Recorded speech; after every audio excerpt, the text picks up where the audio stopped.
Have you ever heard this sound or alert coming from your phone? And when you looked, you noticed that there was an urgent message reporting that someone was missing and needed to be found.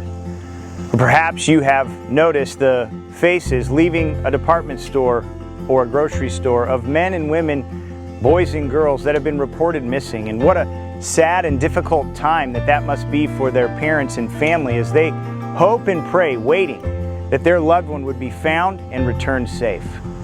There's a similar story in Luke 15 where Jesus tells of a father who waits and hopes for the return of his missing son.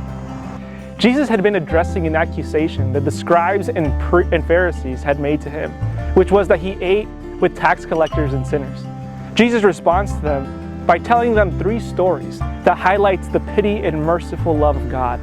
He tells them the story of the lost sheep, the lost coin, and he ends his illustration by telling them the final story that we know as the Prodigal Son. There's a wealthy father that has 2 sons, but the younger son, even though he's been well loved and cared for in his father's home, decides that he doesn't accept the values that his father's home is run by, and he goes to his father and demands that his dad give him his portion of his inheritance so that he can go and live as he pleases.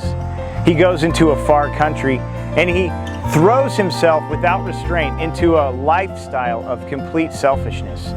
He wastes not only all of his inheritance money, but his time, his influence, and his youthful strength.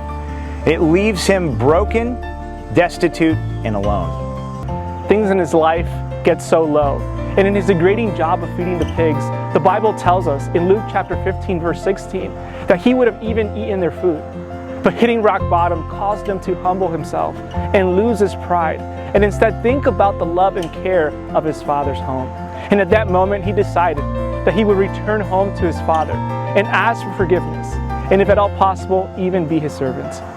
The son is still a long way away when he sees his father running to him and embraces him and kisses him.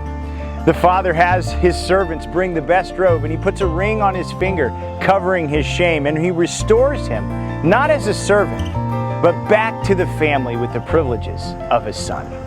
What an incredible display of God's tender pity and merciful love for people who are straying away from him. And you too may be feeling the effects of squandered opportunities because of selfishness and sin. There's a longing in your heart for something that nothing that we can ever choose can satisfy. So why not go home?